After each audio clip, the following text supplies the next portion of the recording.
جو لوگ اللہ کی کتاب کی تلاوت کرتے ہیں اور نماز کی پابندی کرتے ہیں اور جو کچھ ہم نے ان کو عطا فرمایا ہے اس میں سے پوشیدہ اور اعلانیہ خرچ کرتے ہیں، وہ ایسی تجارت کے امیدوار ہیں جس میں ہرگز خسارہ نہ ہوگا۔ اے لوگو، اس قرآن کی پیروی کرو جو تمہاری رب کی طرف سے تمہاری طرف اتارا گیا ہے، اور اپنے رب کو چھوڑ کر کسی دوسرے کو اپنا سرپرست نہ بناؤ۔ جو لوگ ایمان لائے ان کے دل اللہ کے ذکر سے سکون حاصل کرتے ہیں۔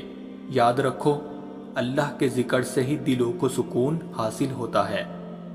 قیامت کے دن جب مجرموں سے پوچھا جائے گا کہ تمہیں کیا چیز جہنم میں لے آئی، تو وہ کہیں گے کہ ہم نماز نہیں پڑھتے تھے اور نہ ہی ہم مسکینوں کو کھانا کھلاتے تھے، اور ہم فضول کاموں میں مشغول رہا کرتے تھے۔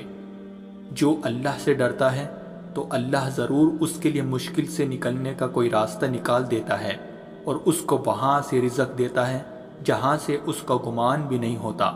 جو اللہ پر بھروسہ رکھے تو اللہ اس کے لیے کافی ہے۔ اے ایمان والو، جو کچھ رزق ہم نے تمہیں دے رکھا ہے اس میں سے اللہ کی راہ میں خرچ کرتے رہو، اس دن سے پہلے کہ جس دن نہ کوئی خرید و فروخت ہوگی، نہ کوئی دوستی کام آئے گی، اور نہ ہی کوئی سفارش چلے گی۔